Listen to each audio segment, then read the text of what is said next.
গাঞ্জাখোরের দল, কেন তোরা গাঞ্জা খাই রে? বলবো আমরা গাঞ্জা খাই না। ও সুদখোরের দল, কেন সুদ খাইলে?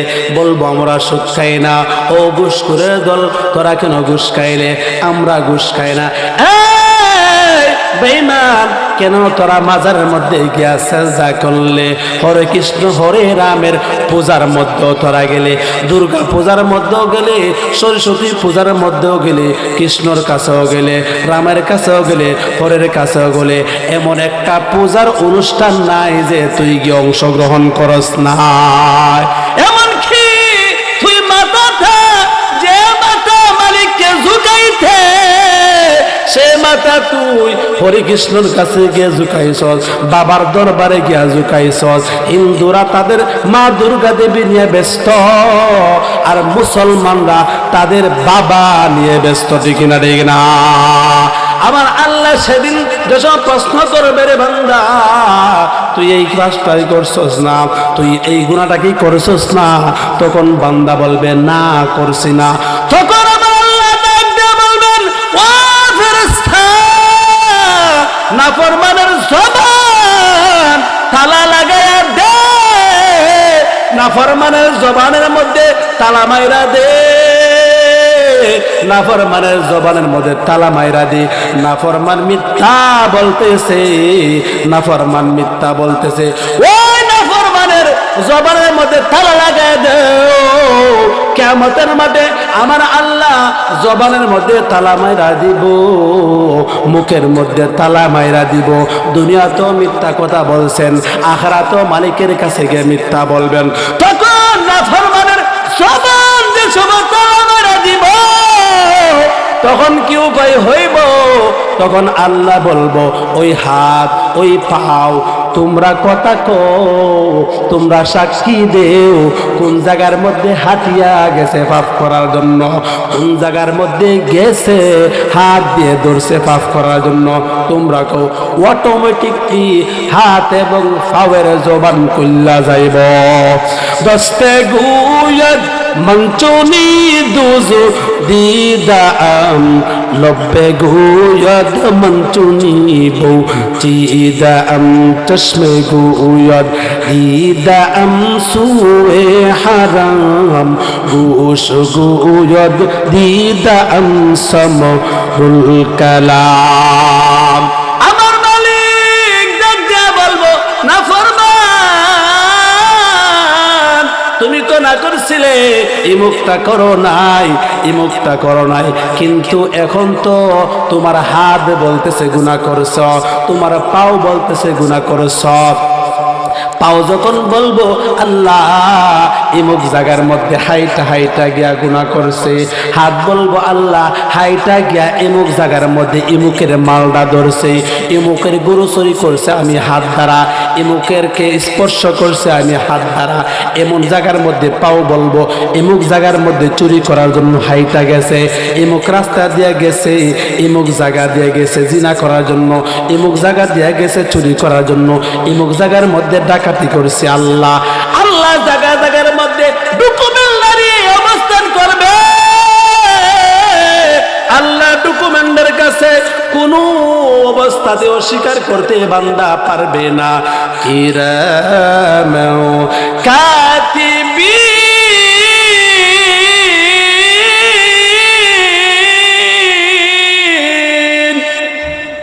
দুইজন ফেরেশতা, দুইজন ফেরেশতা আল্লাহ, দুইজন লেখক আল্লাহ রেখে দিয়েছে। ইয়ালামুনা মা তাফআলুন,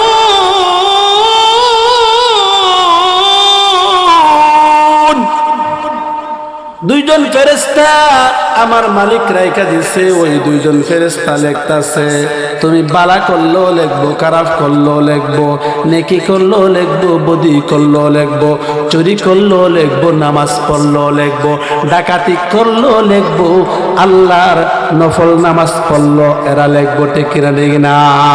তাদেরকে দুইজন ফেরেশতা আল্লাহ বলা হয়। আল্লাহ বলেন কিরাম কাতিবিন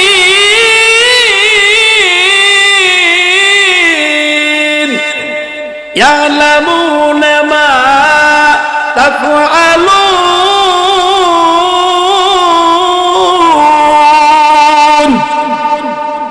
দুজন ফেরেশতা আল্লাহ রাখছে, বিশ্বাস হয়নি?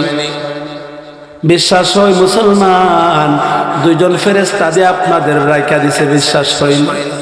এই যেখানে যাইবেন না কেন মনে রাখতে হইব আমার সাথে দুইজন ফেরেশতা আছে, আমার সাথে দুইজন ফেরেশতা লিপিবদ্ধ করতেছে আমার আমলনামা। এই বান্দা সেদিন আল্লাহ জিজ্ঞাসা করবে, তুমি না করলেও উপায় হইবে না, আমার আল্লাহ আমলনামা খুলিয়া দিব। হাত পাও যে সময় কথা কইব বান্দা, কোনো উপায় থাকবো না, আমার মালিকের কাছে কোনো উপায় থাকবো না। আল্লাহ রাব্বুল আমিন কিয়ামতের মাঠে এই বেঈমানগুলোরে জাহান্নাম ধরার জন্য আইব। জাহান্নাম চিৎকার মারিয়া ডাক মারিয়া বলবো, মালিক বেনামাজি কই, বেরোজাদার কই। দৌড় মারিয়া জাহান্নাম আইব তাদেরকে লাফ মারিয়া ধরার জন্য। আল্লাহু আকবার। বেনামাজিদের কোনো উপায় থাকবে না, বেনামাজিদের কোনো উপায় থাকবে না, কিন্তু আমরা সবচাইতে নামাজের মধ্যে অবহেলা করে ঠিক না। এজন্য নামাজ পড়তেই বলি বলেন, ও মুসলমান গো, ইমানদার গো, শুনিয়া রাখো, ও যুবক বোন, ও যুবক ভাইরা রে শুনিয়া রাখো, ও গণফারা মুসলমান শুনিয়া রাখো, আমার মালিক ডাক দিয়ে বলেন, যারা নামাজ পড়বে না, এক ওয়াক্ত নামাজ যদি না পড়ে, আমার রাসূল বলেন, মান তারাকা সালাতা আমিদান আও কালা মুতাআম্মিদান উলকিয়া ফিন নারি সামানিনা হুকবা। ওই বান্দার জন্য 80 হুকবা দুজক অবধারিত, সামানিনা হুকবা 80 হুকবা দুজক অবধারিত। 80 হুকবা দুজকের পরিমাণ 2,88,00,000 বছর। ও মুসলমান গো, আপনি কত নামাজ বাদ দিচ্ছেন আপনি হিসাব করেন না কেন? আপনি কত রোজা বাদ দিচ্ছেন আপনি নিজে হিসাব করেন না কেন? আপনার হিসাব আপনি করলেই যথেষ্ট।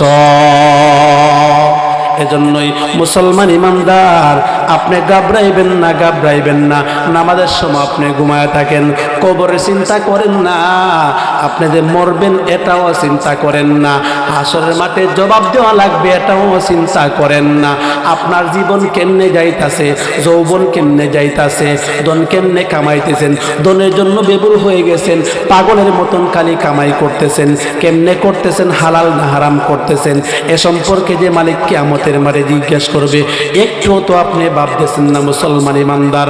এজন্যই ঘুমায় থাকবেন না, ফজরের নামাজে ওইটা নামাজ পড়া লাগবো কিনা লাগবো না। যাই করেন না কেন, এই যুগে পৃথিবীতে আল্লাহ তাআলা পৃথিবী সৃষ্টি করার পর থেকে নিয়ে কিয়ামত পর্যন্ত যাদেরকে আল্লাহ ভালোবাসবেন কোনো বেনামাজিকে না। যাদেরকে আল্লাহ ওলি বানাইবেন, যাদেরকে আমার আল্লাহ পছন্দ করছেন গো, তারা কখনো বেনামাজি না, তারা হইল নামাজি নামাজি নামাজি। বেনামাজিদেরকে আল্লাহ ওলি দায়িত্ব দিবেন না, বেনামাজিদেরকে আল্লাহ ওলির দায়িত্ব দিবেন না, বেনামাজিদেরকে আল্লাহ পছন্দ করবেন না। আল্লাহর হুকুম এটা, এজন্য আল্লাহর হুকুম যারা মানবে তাদেরকে আমার আল্লাহ পছন্দ করবে। এজন্যই আপনি ঘুমায়া থাকবেন না, চিন্তা করবেন প্রতিদিন রাত্রের বেলায় ঘুমানোর সময় কইটা মিছা কথা কইছেন, কইটা হাসা কথা কইছেন, কইজনকে ভালো পরামর্শ দিয়েছেন, এটা হিসাব করবেন, প্লাস মাইনাস কইরা দেখবেন বেশি পাপ করছেন না নেকি করছেন। এটা ভাববা তওবা কইরা আপনি ঘুমাইবেন, দেখবেন যে অবশ্যই অবশ্যই আপনার তওবা কবুল হইব। একদিন, 2 দিন, 3 দিন যে সময় হিসাব কইরা ঘুমাইবেন, প্রত্যেক দিনের পাপ এবং বদি 3 নম্বর 4 নম্বর দিন দেখবেন যে আপনি পাপ করবেন না। ঠিক না? ও মুসলমান গো, কবরে কি যাইবা না? ও গণফারার যুবক ভাই, ও মুরব্বী বাবা যে শুনিয়া রাখো, কবরে কি যাইবে না? তুমি চিন্তা কেন করো না? কেমনে তুমি থাকবা কবরের মধ্যে একলা একলা? এখন তো লেফ নিয়া ঘুমাও, আত্মীয় স্বজন নিয়া ঘুমাও, বাড়ির মধ্যে ভাই আছে, বইন আছে, বাবা আছে, স্ত্রী আছে, সবাই কিনে সুন্দর করিয়া লেফের মধ্যে জাজিমের মধ্যে বিল্ডিংয়ে করে কত সুন্দর করিয়া ঘুমাও। কবর যে সময় তোমাকে দিয়াইব সেই সময় তুমি কেমনে ঘুমায়া থাকবা? একটু কি চিন্তা করো না? আরামের বিছনার মধ্যে ঘুমাও, নামাজ পড়ো না, তোমার ঘুমে ডিস্টার্ব হয়ে পড়ে মালদা। চিন্তা করে দেখো না কবরে কি যাইবা না, চিন্তা করে দেখো না কবরে কি যাইবা না। এ দুনিয়ায় সবই পর, খবর যে তোর আসল ঘর। এ দুনিয়ায় সবই পর, খবর যে তোর আসল ঘর। কেমনে সে তাই তাকবে পরে শুধুই মাটির বিছানা, কেমনে সে তাই তাকবে পরে শুধুই মাটির বিছানা। চিন্তা করে দেখো না কবরে কি যাইবা না, চিন্তা করে দেখো না কবরে কি যাইবা না। এ দুনিয়ায় ছাড়িয়া কোথায় যাইবা বাগিয়া, এ দুনিয়ায় ছাড়িয়া কোথায় যাইবা বাগিয়া। মরণ তোমায় লইবে গিরি যতই করো বাহানা, মরণ তোমায় লইবে গিরি যতই করো বাহানা। চিন্তা করে দেখো না কবরে কি যাইবা না, চিন্তা করে দেখো না কবরে কি যাইবা না। আজান কানে শুনিয়া কেমনে তাকো ঘুমায়া, আজান কানে শুনিয়া কেমনে তাকো ঘুমায়া। কবরের আযাব কি তোমার একটু স্মরণ হয় না, কবরের আযাব কি তোমার একটু স্মরণ হয় না। চিন্তা করে দেখো না কবরে কি যাইবা না, চিন্তা করে দেখো না কবরে কি যাইবা না। খারাপ লাগে? খারাপ লাগেনি? আলোচনা চলতো না, শেষ করতাম। ও মুসলমানগণ, বর্তমানে কত সুন্দর লেপ, কত সুন্দর জাজিম, কত সুন্দর লেপ তো সুখের মধ্যে আপনি ঘুমাইতেছেন। ঘুম না আসলে কত করে আপনি ঘুমাইতেছেন। কিন্তু রে ভাই, একবার কি ভাবছেন আপনার বাবা যে মারা গেছে, আপনার দাদা যে মারা গেছে, আপনার নানা যে মারা গেছে, আপনার নানা আপনাকে কুলে তুলিয়া কত আদর করত, আপনারকে কত সুমা দিছে রে ভাই, আপনার গালের মধ্যে, আপনার কপালের মধ্যে কত সুমা দিছে। এই নানা আজকে কবরের ভিতরে আছে। আপনার দাদা কত কুলে নিছে, আপনার দাদি কত কুলে নিছে, আপনাকে কত সুমা দিছে আপনার গালে, আপনার কপালে। ওই দাদা, ওই নানা, ওই দাদি, ওই নানি আজকে কবরের ভিতরে শায়িত আছে। কোনো লেফ নাই, কোনো বিছানা নাই, মাটিতে আছেন শুয়ে রে ভাই। শীতের দিন চিন্তা কইরা দেখছেন আপনি, আপনি কত কাপড় লাগাইছেন তারপরও শীত লাগে। ও মুসলমান গো, চিন্তা করো, চিন্তা করো। আকসিরু যিকরা হাযিমিল লাযাতিল মাউত, মরণ রে বেশি করে স্মরণ করো, স্মরণ করো, মরণ রে বেশি করে স্মরণ করো।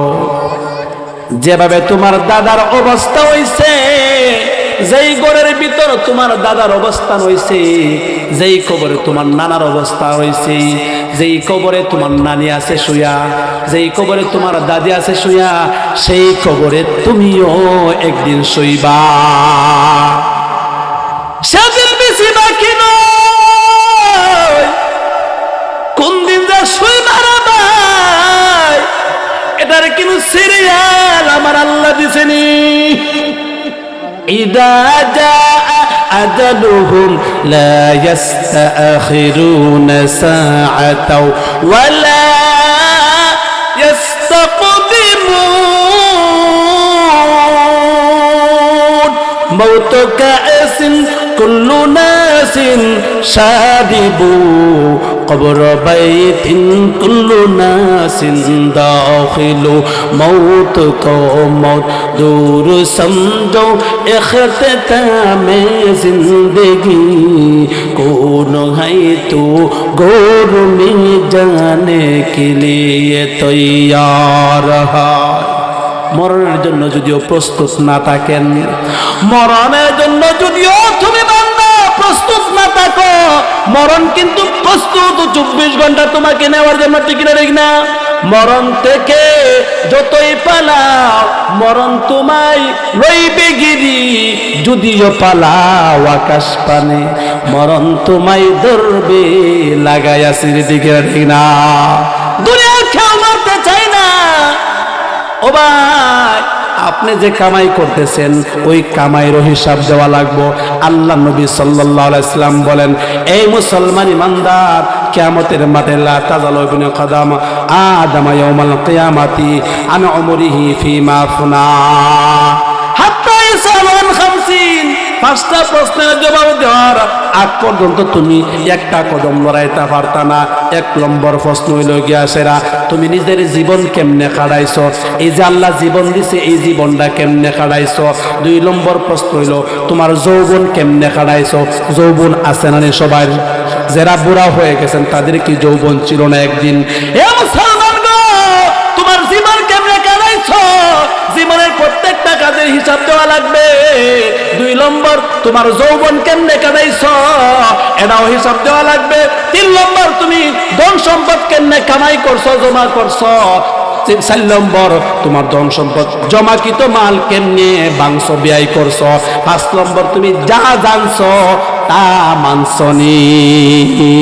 এজন্যই আমার আল্লাহ তাআলা 5টা প্রশ্ন যেহেতু করব, ব্যাখ্যাত গেলাম না, খালি শব্দের অর্থের মতো বইলা গেলাম। ও মুসলমান ইমানদার, সময় নাই, সংক্ষিপ্ত।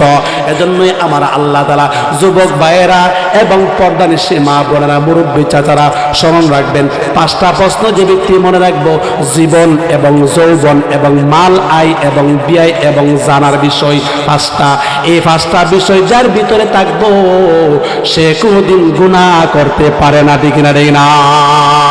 এজন্য সবার কাছে আরজ, সাবধান হয়ে যান মুসলমান ইমানদার গো।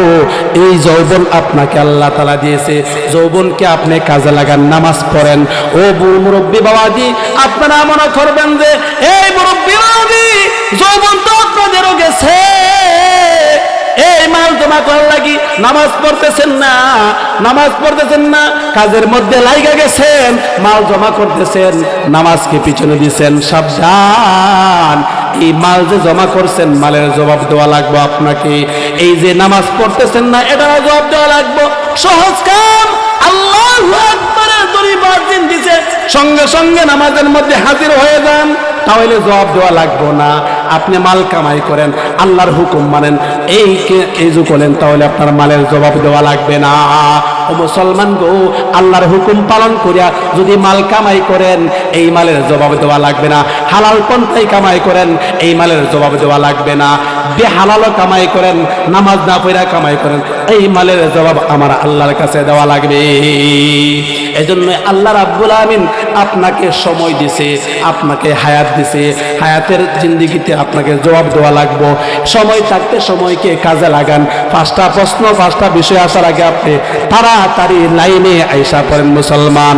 আল্লাহ রাব্বুল আমিন কোন সময় তৌফিক দান করলে ব্যাখ্যা বিশ্লেষণ সহকারে হাদিসটা ইনশাআল্লাহুল আজিজ পড়ব। আমার আলোচনা আজকের মতো এখানে শেষ করলাম।